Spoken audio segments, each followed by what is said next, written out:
కేంద్ర ప్రభుత్వం త్వరలో పీఎం కిసాన్ నిధుల కోసం ఎదురుచూస్తున్న రైతులకు భారీ శుభవార్త. కేంద్రం త్వరలోనే 23వ విడత నగదును రైతుల బ్యాంక్ అకౌంట్లో జమ చేసేందుకు సిద్ధమవుతోంది.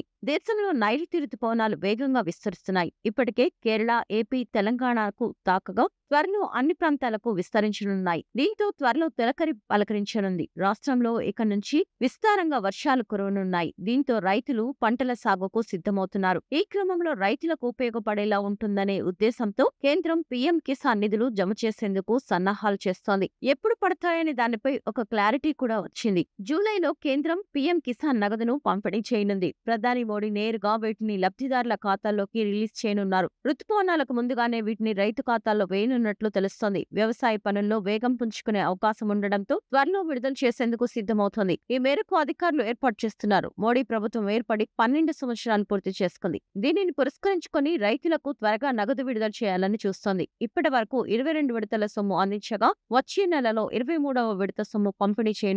ఈ విడత కింద 2,000 రూపాయలను లబ్ధిదారుల బ్యాంకు ఖాతాల్లో వేయనుంది. అయితే త్వరలోనే జమ చేయనున్న 2,000 రూపాయలు మీ అకౌంట్లో పడాలంటే కేంద్రం కీలక సూచనలు జారీ చేసింది. తప్పనిసరిగా లబ్ధిదారులు కేవైసీ పూర్తి చేసుకోవాలని ఆదేశించింది. ఈ ప్రక్రియ పూర్తి చేస్తే అకౌంట్లో డబ్బులు పడతాయి. ఆధార్ కార్డ్, బ్యాంక్ పాస్బుక్, పట్టాదారు పాస్బుక్ తీసుకెళ్లి ఈ కేవైసీ పూర్తి చేసుకోవాలి. సమీపంలో కామన్ సర్వీస్ సెంటర్ కు వెళ్లి వాటిని అందిస్తే సరిపోతుంది. మీ ఆధార్ మొబైల్ నంబర్కు వచ్చే ఓటీపీని ఎంటర్ చేస్తే కేవైసీ పూర్తవుతుంది. ఇక పీఎం కిసాన్ అధికారిక వెబ్సైట్ లేదా యాప్ ద్వారా కూడా కేవైసీ పూర్తి చేయవచ్చు. వచ్చే నెలలో కేంద్రం పీఎం కిసాన్ డబ్బులు విడుదల చేయనున్న క్రమంలో తప్పనిసరిగా కేవైసీ ప్రక్రియ పూర్తి చేయాలి. లేకపోతే పీఎం కిసాన్ డబ్బులు నిలిచిపోయే అవకాశం ఉంది. ఇక కొత్తగా ఈ పథకం ద్వారా లబ్ధి పొందేందుకు దరఖాస్తులను కేంద్రం ఆహ్వానిస్తుంది. పీఎం కిసాన్ వెబ్సైట్ ద్వారా దరఖాస్తు చేసుకోవచ్చు.